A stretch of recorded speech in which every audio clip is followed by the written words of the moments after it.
Bismillahirrahmanirrahim. Assalamualaikum warahmatullahi wabarakatuh. Berjumpa kembali dalam mata kuliah keperawatan kritis S1 keperawatan Stikas Giri Husada. Baik, pada materi kali ini saya akan menjelaskan sedikit mengenai interpretasi elektrokardiogram atau yang kita sering sebut dengan EKG.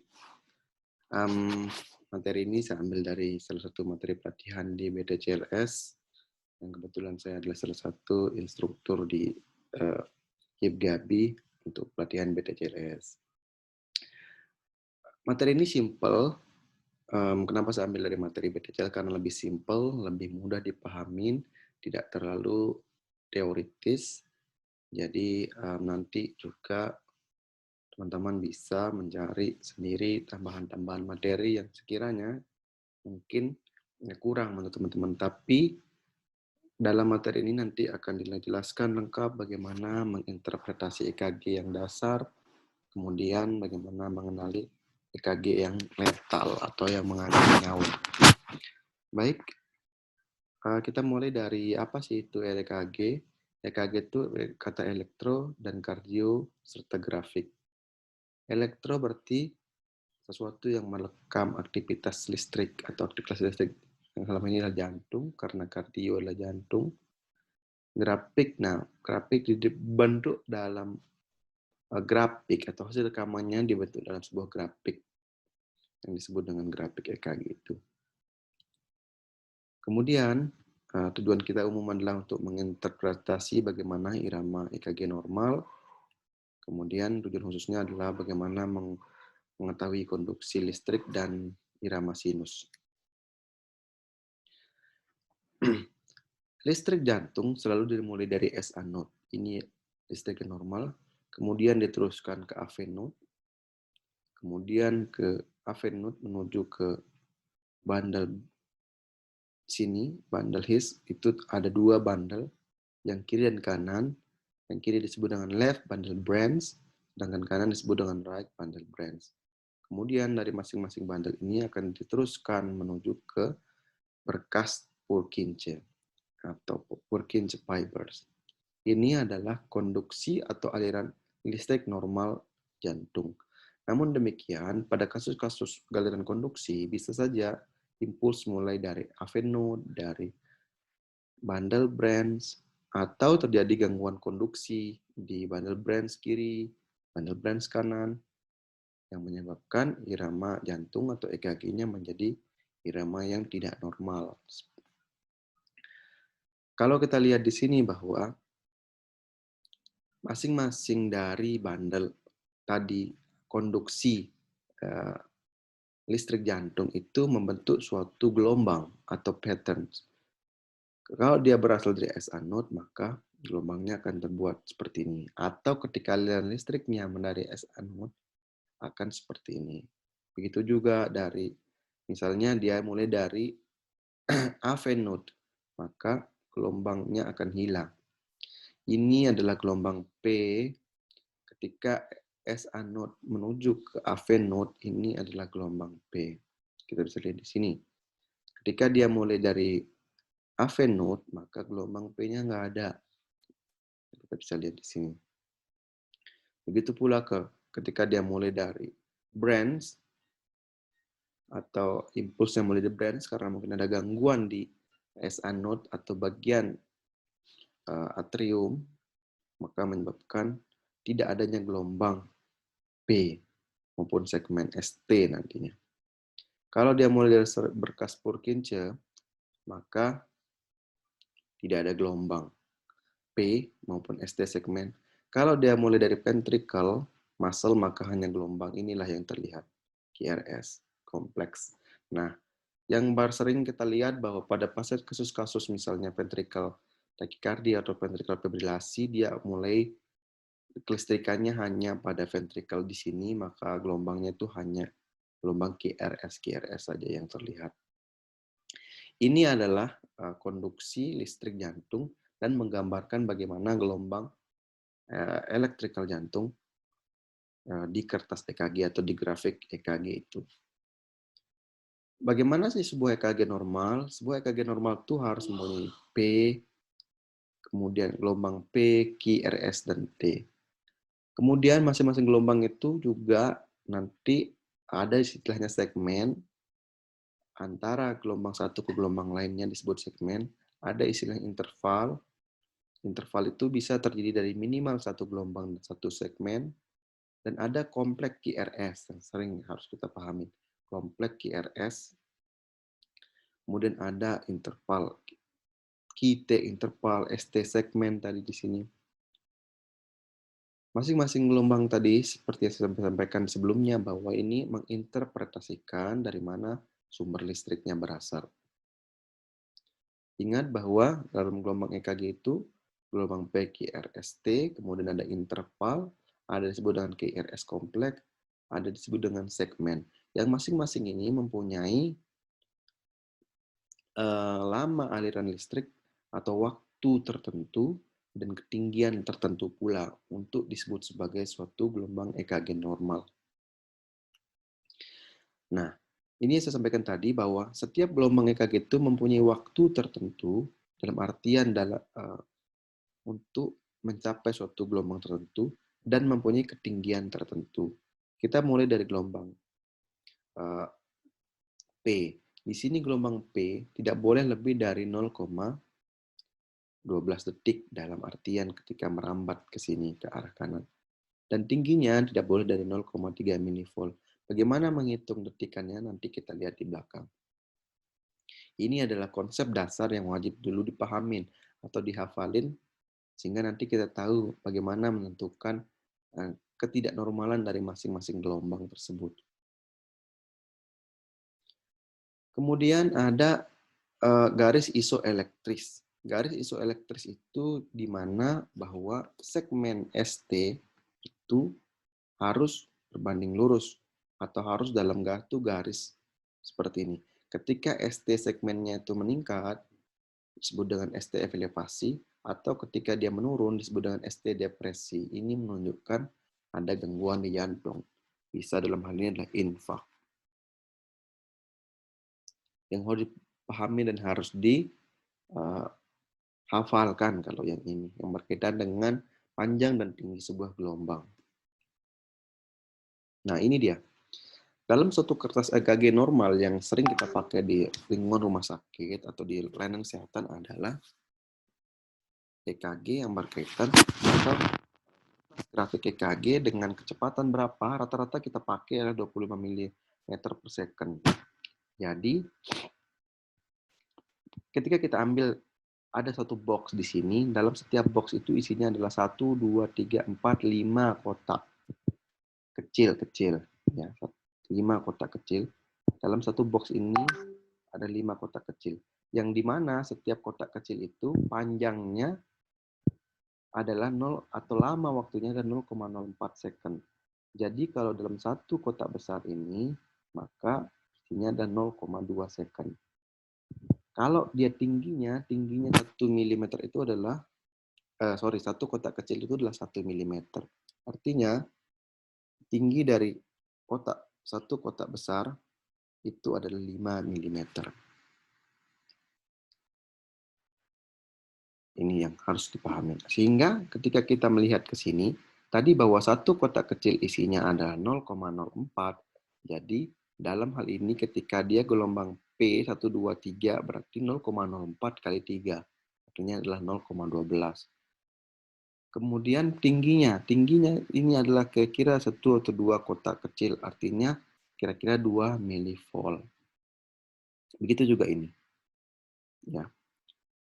Ini kira-kira 1 sampai 2 kotak kecil, berarti 2 kali panjangnya adalah 0,04 tadi, berarti 0,8. Yang normalnya adalah 0,06 sampai 0,12. Ini yang harus dipahami. Kemudian, nah ini salah satu panduan ya. Satu kotak besar itu 5 kotak kecil. Nah, 30 kotak besar adalah 150 kotak kecil. Bagaimana menentukannya? Detiknya ini. Jadi kalau 6 detik itu berapa? 150 kotak kecil atau 30 kotak besar. Kadang-kadang kita di rumah sakit sering diminta untuk merekam EKG selama 6 detik atau 10. Di mana 6 detik itu adalah 150 kotak kecil atau 30 kotak besar. Ini yang perlu dipahami. Dalam melakukan perekaman EKG ada disebut dengan sadapan EKG. Biasanya yang kita lakukan adalah 12 sadapan. Namun demikian ada beberapa sadapan yang hanya menggunakan unipolar saja. Bipolar dan unipolar saja. Ya, lead di ekstremitas atau lead di perikardial kadang-kadang tidak dipakai, atau lead di ekstremitas kadang-kadang tidak dipakai, tergantung kebutuhan. Namun, jika 12 lead, maka yang dipakai adalah lead ekstremitas dan lead perikardial. Pada masing-masing lead ekstremitas maupun perikardial ini, masing-masing mempunyai gelombang EKG. Kemudian sering disebut dengan lead 1, lead 2, lead 3, APR, AVL, APF, P1 sampai P6. Nah, bagaimana membuat sadapan ekstremitas? Ternyata sadapan ekstremitas itu menunjukkan nanti adanya lead AVR, AVL, dan AVF, serta lead 1, 2, dan 3. Lead ekstremitas ini akan memotret jantung dari arah vertikal. Ya. Sedangkan lead perikardial memotret jantung dari arah horizontal, dari arah depan. Potong lintang seperti ini. Kemudian posisi-posisinya saya kira sudah cukup familiar ya. Posisinya ICS P1 sampai P6-nya ICS 4 eksternal kanan. Kemudian V6-nya sampai dengan P6 1 2 3 4 5 6. Kemudian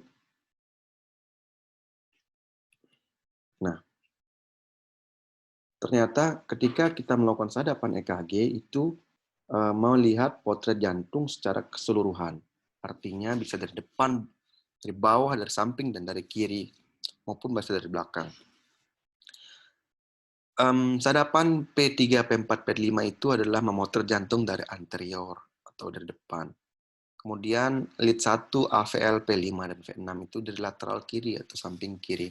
Sedangkan lead 2, 3, APF itu memotret jantung dari arah bawah atau inferior. P1, P2 itu septal, membagi ruang septal di jantung, sedangkan 1 AVL P1 sampai P6 itu adalah anterior ekstensif atau dari depan secara khusus. Sedangkan P1 sampai 4 adalah anteroseptal. Ini tadi ya. 2, 3 APF itu memotret jantung dari bawah. Kemudian AVL P5, P6 itu memotret jantung dari sebelah kiri. P1, P3, P2, P4, P5 itu memotret jantung dari depan. Gitu ya. Kemudian bagaimana melakukan interpretasi EKG yang secara umum itu ada beberapa langkah. Yang paling tidak ada 9 langkah. Dan masing-masing langkah nanti akan kita bahas. Pertama adalah bagaimana kita menentukan irama. Irama dalam hal ini jawabannya hanya 2, reguler atau tidak reguler. Kemudian bagaimana kita menentukan nadi atau frekuensi heart rate atau frekuensi nadi, normal atau tidak normal. Kemudian bagaimana kita menentukan gelombang P. Gelombang P ditentukan dari mana? Dari tadi yang kita sampaikan bahwa panjang dan tinggi gelombang P yang tidak boleh dari 0,12 melebihi 0,12 second atau panjangnya 0,3 milivolt tadi. Begitu juga interval PR, gelombang Q-nya adakah, bagaimana kompleks QRS-nya, segmen ST-nya, gelombang T, dan baru kita melakukan kesimpulan apakah irama sinus atau bukan. Ini adalah EKG normal yang terdiri dari gelombang P, kemudian gelombang Q, kompleks QRS, ST, segmen, kemudian gelombang T itu sendiri. Nah, dalam menentukan irama, tadi kan pertama adalah kita dalam hal membaca EKG itu kita menentukan irama dulu. Dalam menentukan irama, yang pertama yang dilakukan adalah melihat dari R ke R. Ketika R ke R-nya teratur, maka ini disebut dengan irama reguler atau teratur. Ketika dia tidak teratur, kita lihat di sini R ke R-nya 1, 2, 3, 4, 5, 6, 7 kotak, sedangkan ini 1, 2, 3 hanya 3, maka ini disebut dengan irregular. Dalam penurunan irama, dia irregular atau irregular tadi.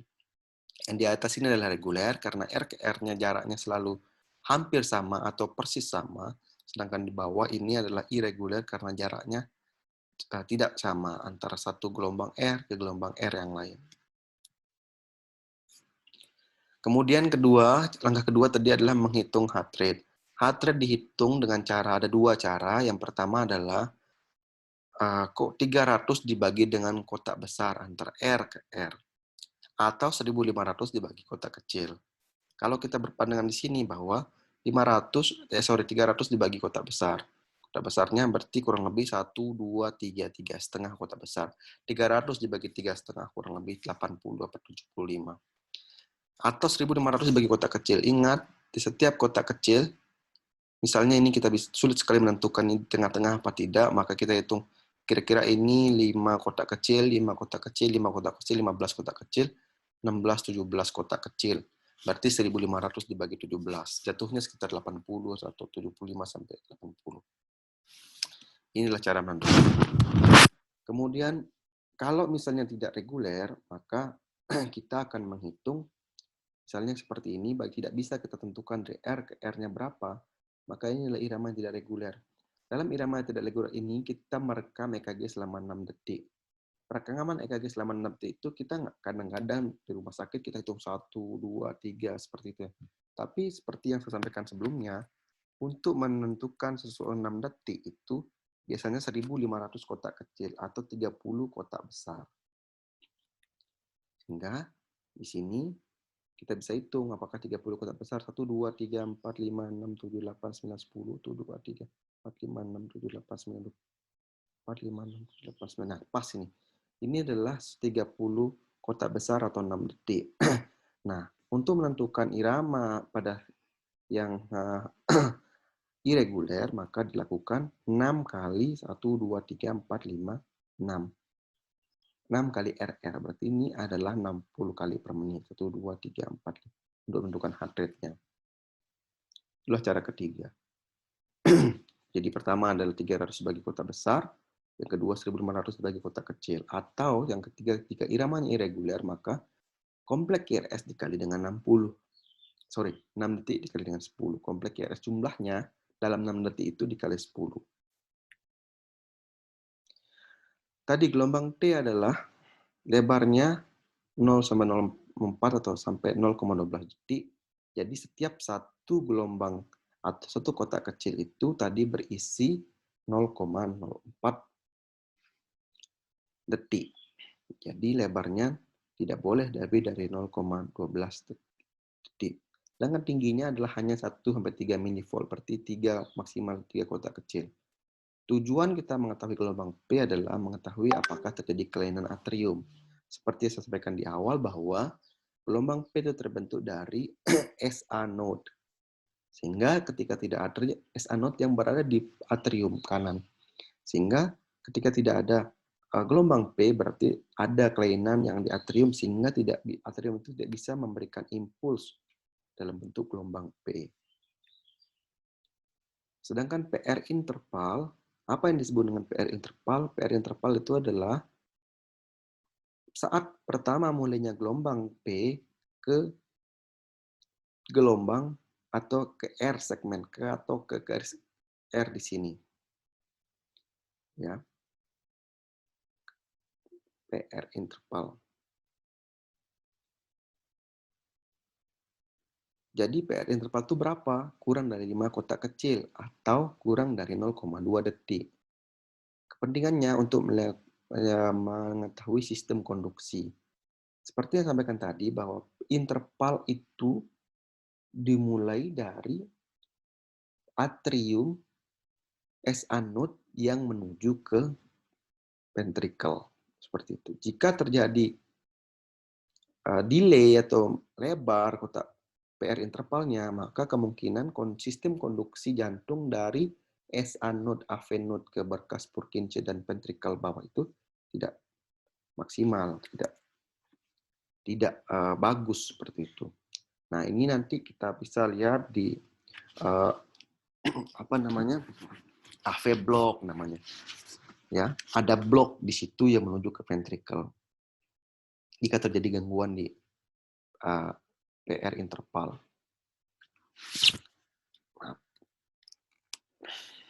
Error.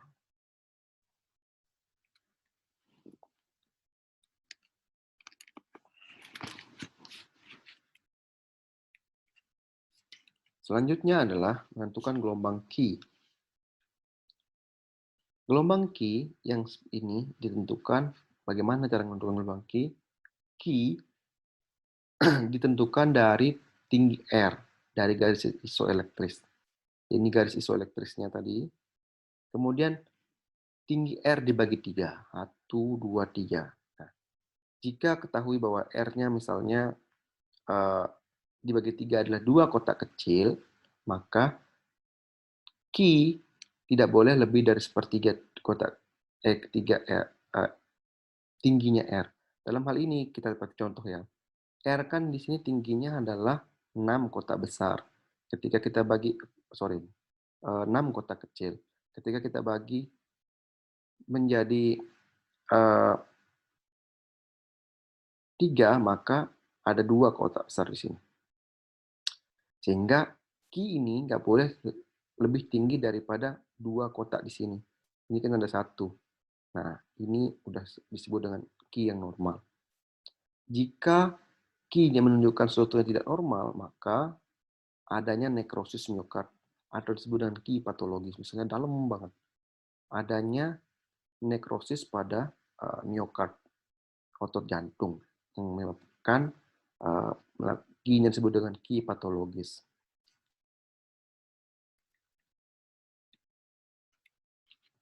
Sebentar.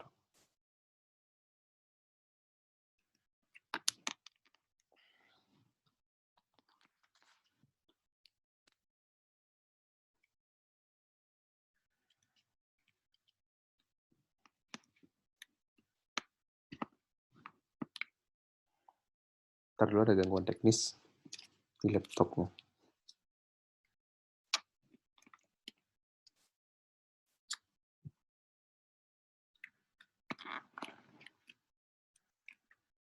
Kemudian QRS kompleks. Nah, QRS kompleks ini untuk menunjukkan bahwa bagaimana sih ventrikel kita itu.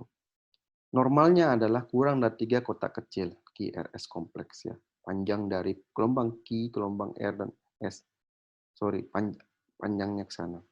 Tingginya, ini kok kompleksnya, lebarnya 0,06 sampai 0,12 detik, artinya bahwa ini 1 sampai dengan 3 kotak kecil. Dari awal gelombang Q sampai dengan sampai akhirnya gelombang S. Sedangkan ada disebut dengan ST segmen. ST segmen ini adalah kita untuk menentukan apakah terjadi infak, injury, atau depresi iskemik. Nah, QR interval ini tidak harus isoelektris, ya. Tidak boleh dia meningkat seperti ini. ST ini kan sudah meningkat. Kadang kita sebut STEMI, ST elevasi miokard infark. Nah, STEMI non ST elevasi miokard infark. Ini yang disebut dengan ST. Untuk mengetahui apakah terjadi infak akut pada kasus-kasus serangan jantung. Nah, ketika tadi Q-nya sudah patologis dalam sekali, maka itu sudah menyebabkan adanya nekrosis pada jantung itu sendiri. Apa itu myocard infarct? Iskemik, suatu keadaan di mana kekurangan oksigen pada jaringan jantung yang digambarkan dengan depresi segmen ST. Kalau dia iskemia, oksigen kurang pada jantung, maka terjadi gelombang ST yang depresi. Artinya ini ST-nya tidak naik seperti ini, tapi malah turun. Ya. Tapi kalau ada injury, maka terjadinya ST segmentasi. Injury dengan iskemi bedanya apa? Iskemi adalah kekurangan oksigen pada jantung. Kalau injury adanya sumbatan arteri, dengan iskemi yang digambarkan dengan elevasi SMST. Sedangkan infak sudah mengalami kematian jantung. Adanya nekrosis di situ, maka digambarkan dengan gelombang Q yang patologis.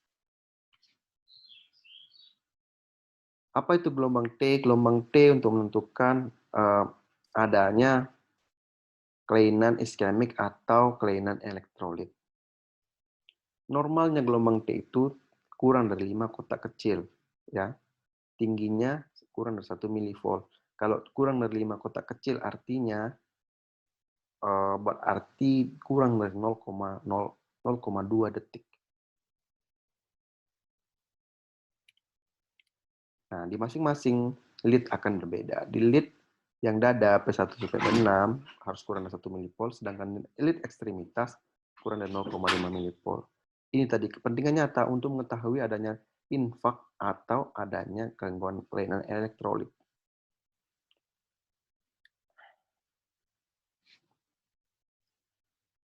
Nah, setelah itu kita kesannya seperti apa?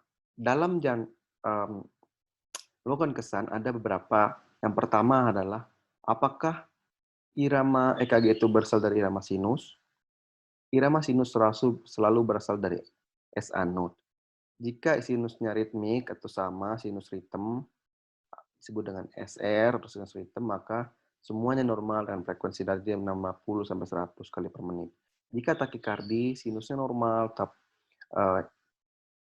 gelombang P-nya normal, QRS-nya normal, namun terjadi frekuensi nadi yang lebih dari 100 kali per menit.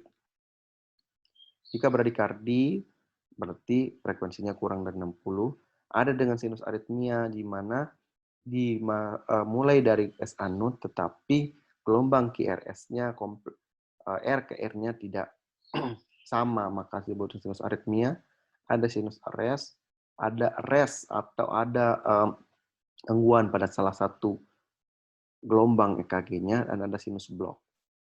Jika iramanya berasal dari SAV node, maka disebut dengan junctional rhythm, di mana P-nya sudah tidak ada, dengan frekuensi nadi 40-60. Akselerasi adalah itu adalah 60-100 kali per menit. Jika berasal dari serbut Purkinje atau yang di sini, maka ada disebut dengan idioventricular rhythm dan idioventricular akselerasi. Yang perlu Bapak Ibu ketahui adalah ini, minimal dia berasal dari irama mana. Jika ada gelombang P, maka dia selalu berasal dari SA node.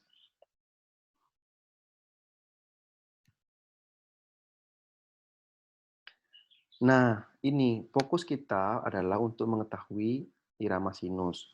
Irama sinus itu berasal dari mana? Irama sinus berasal dari gelombang P. Irama sinus itu berasal dari SA node.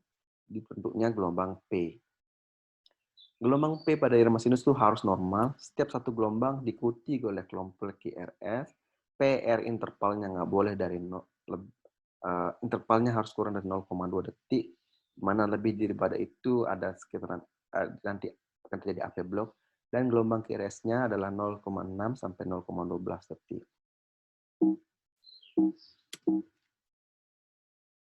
Itu ya gelombang sinus.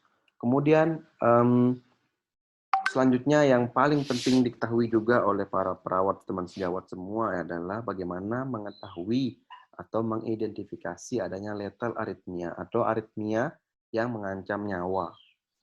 Yang pertama adalah ini disebut dengan asistol, tidak ada stoliknya.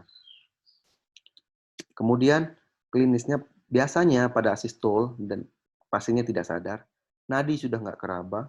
Kalau sudah seperti ini, maka segera RJP. Nah, ada juga yang disebut dengan pulseless electrical activity. Meskipun ada sekilahnya gelombang di sini, tapi ketika kita raba nadinya itu tidak teraba. PEA. Pasiennya tidak sadar, nadi tidak teraba. Ini adalah PEA atau pulseless electrical activity. Kalau seperti ini pun kita cek, segera lakukan BHD atau RJP. Nah, ini ventricle tachycardia. Tadi saya sebutkan bahwa semua irama ventricle itu akan membentuk gelombang R, kompleks QRS seperti ini. Tidak ada gelombang P, tidak ada ST segmen dan lain-lain. Ini murni dari ventricle. Disebut dengan ventricle tachycardia. Ventricle tachycardia itu mengancam nyawa. Ya, pasiennya bisa sadar bila tidak sadar, dapat disertai kejang juga. Kalau seperti ini masih iramanya masih serasi, ya. Bisa nadi teraba, bisa nadi tidak teraba kalau udah seperti ini. Tindakannya, jika ada nadi, maka dilakukan kardioversi menggunakan defibrilator. Begitupun kalau tanpa nadi, dilakukan defibrilasi dan defibrilator juga. Jadi, gelombang VT ini adalah gelombang yang QRS kompleks saja dengan irama yang teratur. Teratur sekali.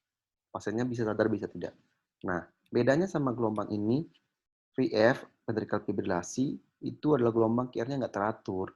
Bisa kecil, bisa tidak setinggi atau panjang yang VT tadi. Kalau sudah ini, pasiennya pasti tidak sadar, dan nadi sudah biasanya tidak akan teraba. Di sini perlu dilakukan defibrilasi. Kalau tidak dilakukan defibrilasi, akan terjadi asistol. Jadi, kesimpulannya adalah belajar EKG, ikutin step-stepnya seperti apa, dan jadikan itu sesuatu yang menarik. Seperti itu. Jadi EKG itu tidak dianggap sebagai sesuatu yang sangat-sangat sulit lihat di awalnya ya. Tapi ketika kita ngikutin polanya, mengikuti step by step-nya, insya Allah itu akan lebih mudah.